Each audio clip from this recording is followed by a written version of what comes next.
Wala ka bang napapansin sa ating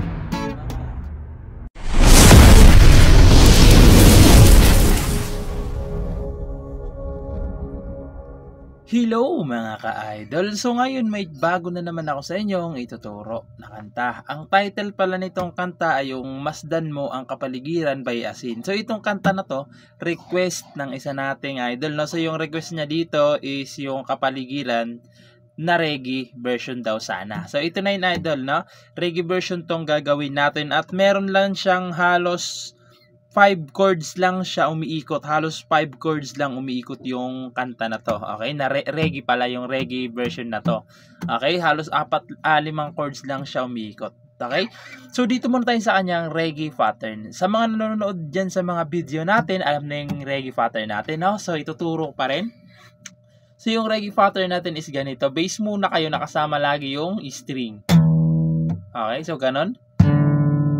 Tapos strum down. Tapos top sa string, tapos strum down ulit. Okay? So ulitin ko, bass na kasamang string, strum down, top, tapos strum down ulit. Okay? So ganun yung reggae pattern natin, no? Sana nalinawan kayo. Pagkat yung reggae pattern natin na yan, 2 beses kada chords, okay? 2 beses kada chords. Okay? So, halimbawa, ganito. Lalagyan ko ng chords. Halimbawa lang, ganito siya. Isa pa. Tsaka na kayo lilipat. Okay? So, malino tayo dyan, no? Sana nakaintindihan nyo. So, proceed muna tayo dito sa kanyang whole verse. So, yung whole verse niya rito, mga ka-idol, kung makikita nyo dyan, 4 na piraso lang yan, no? So, ayan na yung pang whole verse niya, 4 lang. So, yung chords dyan is D. So, yung D, ganito lang siya sa 5th fret na kabar. 1, 2, 3, 4, 5. Okay, sa 5th fret, ayan. Sa 5th fret na kabar. Dito naman sa kanyang 7th fret ay 2nd string, 3rd string, tsaka 4th string. Ayan yung D. Sunod is G. So, yung G ito siya. Nandito siya sa 3rd fret na kabar. 1, 2, 3. Okay, sa 3rd fret na kabar, ayan. Sa 4th fret naman ay 3rd string. Ayan. Sa 5th fret naman ay 5th string tsaka 4th string lang. Okay, ayan yung G. Sunod is A. So, para kayo, di ba naka-G kayo, umunod lang kayo ng itong bar na sa 5th fret na, ayan. A. So, yung A, ito siya sa 5th fret na naka-bar. 1, 2, 4, 5. Okay, dito naman sa 6th fret, sa 6th fret ay 3rd string pa rin. Sa 7th fret ay 5th string, tsaka 4th string pa din. Okay? A, ayan yung A natin. Tapos D. Ulit. Okay? So, i-demo ko ulit yung chords para hindi kayo malito. D, G, A, D. Yung 4 na chords na yan, 2 times nyong gagawin yan. Pag nagawa nyo yun ng 2 times, papasok yung kanyang refrain. Okay? So, wala tong chorus mga ka-idol. Wala siyang chorus. So, sasampulan ko kayo ng kanyang verse para mas maintindihan nyo kung paano siya tugtugin. Okay? So, yung intro nyo mga ka-idol, halos yan na rin. Na, kung gusto nyong lagyan ng intro, pasadahan nyo muna yung chords na yan 1 beses. Tapos, tsaka na kayo papasok ng verse. Okay? So, dito sa tutorial natin is kakantahan na kaagad natin para hindi mahaba itong video natin. Now, so ganito siya sa verse.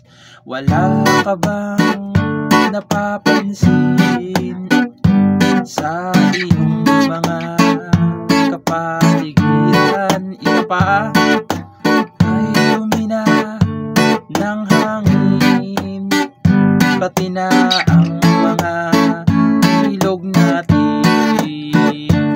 Tapos refrain.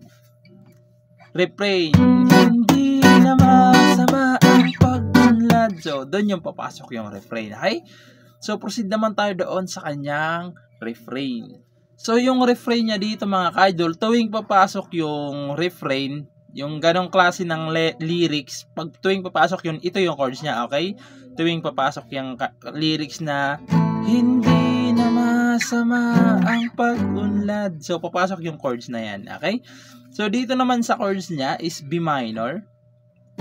So, yung B minor na gagamitin natin is hindi yung dito. Okay, hindi yan dito. Pero depende sa inyo kung gusto nyo yun dito. Pero yung sa atin is dito. Yan.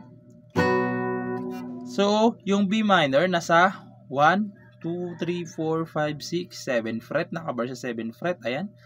7 fret. Dito naman sa 8, 9. Sa 9th fret ay 5th string lang tsaka 4th string. Okay, ayan yung B minor na gagamitin natin. Tapos, babalik lang kayo ng G. Okay, yung G naturo na natin yan. Tapos A. Tapos D. Okay. Kung mapapansin nyo dyan, yung B minor lang yung naiba na chords. Okay, yung B minor lang. Pero yung halos lahat na parehas na sila ng chords. Yung B minor lang yung naiba. So, yung B minor, G, tapos A, tapos D, yung apat na chords na yan, 2 times nyo rin gagawin sa refrain. Okay, 2 times din. So, sasampulan ko sa kayo ng kanta para mas maintindihan nyo kung paano siya tugtugin. Okay, ganito naman siya sa refrain. Hindi na masama ang pagpalad at malayo-layo na rin ang aking narating. Tapos isa pa. Ngunit misdan mo ang tubig sa dagat, ating kulay asul ngayon naging itim. Ganun lang siya. Tapos babalik na naman kayo doon sa kanina. Yun doon sa verse. Darating ang panahon, mga ibong wala ay wala nang madadapuan. Masdan mo ang matut, di ay kay tatag, ngayon namamatay dahil sa ating kalukuhan. So, gano'n lang siya. Iikot na naman siya doon sa verse. Okay? So, dito sa refrain, B minor lang yung naiba. Okay? So, ayun lang. Sana nagustuhan nyo tong tutorial natin at sa nag-request nito. Ito na yung idol request mo. Sana magustuhan mo, no? Madali lang siya. Halos 4 chords lang to. Paulit-ulit na lang yung chords niya. So, ayun lang. Sana nagustuhan nyo tong tutorial natin at good luck sa bago nyong matututunan.